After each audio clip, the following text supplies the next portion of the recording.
Akala ko pa naman, papatabaan mo na lang para may tanim ka uling upo.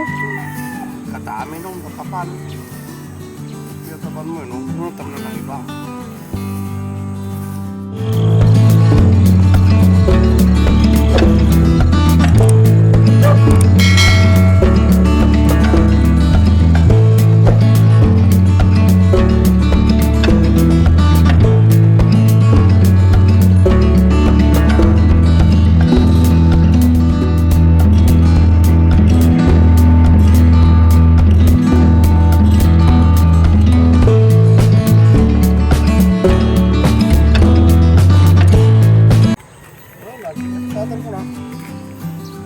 Yung kamagsasaka ko.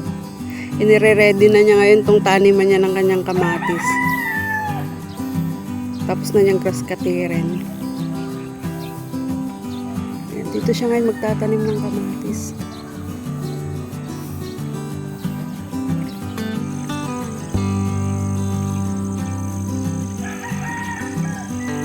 Ayan, busy-busy yung kamagsasaka ko dyan. Kasi itong kanyang punla dito, yung kanyang punlang kamatis, malalaki na raw. Kaya kailangan na niyang i-ready yung kanyang tataniman. Oy, biglang ang lalaki na nga ng mga punla mo ha. Eh, malalaki na yung kanyang mga punla dito. Nilagyan niya ng bakod, nilagyan niya ng harang para hindi puntahan ng mga manok at saka ng mga aso. Malalaki na nga. And then dito naman, yung kanyang mga tanim na sitaw. Ayan, medyo malalaki na rin. Nagsisimula na rin silang mag-vine. And kulang pa yung kanyang tulos.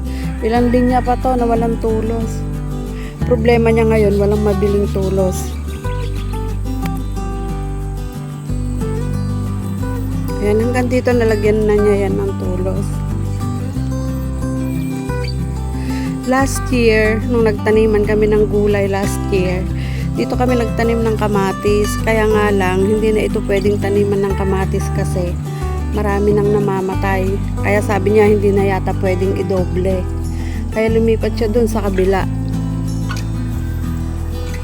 Dun naman sa kabila na yon, taniman din namin ng upo dati. Dun na siya ngayon magtatanim ng kamatis. Madamo nga lang. Pero sabi namin, di naman problema yung damo. May grass cutter naman. And sana nga makaabot pa kami sa mahal na presyo ng sitaw. Kasi medyo mahal ngayon ang presyo ng sitaw eh.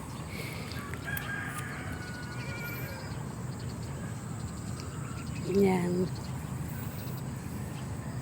Lalagyan niya naman ito ng tali. Kailan di pa niya nakaharap. Magaganda na.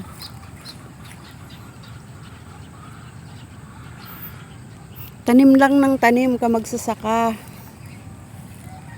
Huwag susuko, o diba? Sabi nga nila, laban lang ka magsasaka, huwag kang susuko. Tanim lang ng tanim. Kita ninyo, medyo buhay pa tong sili niya na to. Green pa. Pero yung iba, walay na.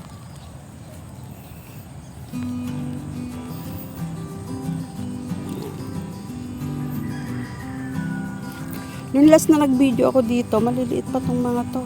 Tapos biglang umulan, ayan. Para silang hinihipan ngayon. Sabi ng kamagsasaka, kailangan na niyang itali tong mga to.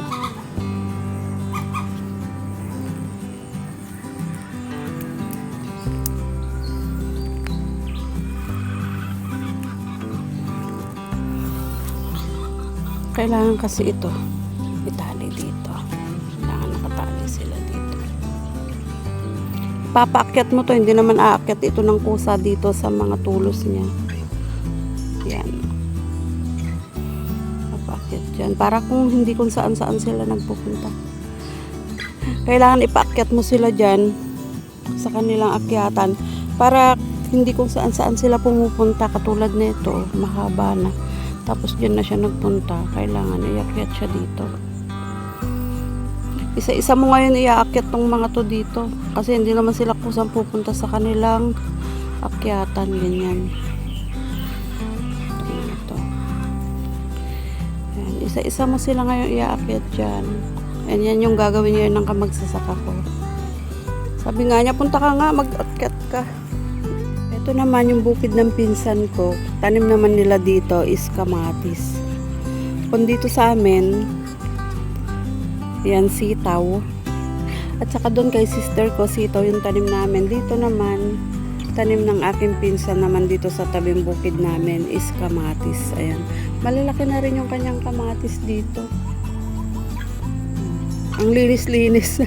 Kung dito sa amin, napakadamo. Yan. Dito naman sa bukid ng pinsan ko, ayan, napakalinis. Sabi nga nila, pag magsasaka ka, kailangan laban lang yan. Hindi sa lahat ng oras panalo ka. Pero pasasaan ba, di ba, makakatsamba ka? Katulad nung nakaraang taon, nakatsamba naman kami sa presyo ng kamatis. And kahit papano, kumita naman kami. Yung kamagsasaka ko, naglagay siya ng ganyan dyan, oh. Naglagay siya ng tulos, ibig sabihin yan, pagka may ganyan, bawal ng pagpastulan. Hindi na pwedeng magpastol dito ngayon ng kambing. Yan. Ibig sabihin, kaya siya naglagay ng ganyan, pinagbabawal na niya ngayon na magpastol ng kambing dito sa bukid namin. Yan yan, tulos na yan. Pag may nakita kang ganyan na tulos, ibig sabihin, bawal. Pagka pinagpastulan pa kasi ito ng kambing, hihiga-higaan ng mga kambing tong kanyang mga inipon na dayami dito. And mahihirapan na naman siya. Yan, thank you so much sa panunood.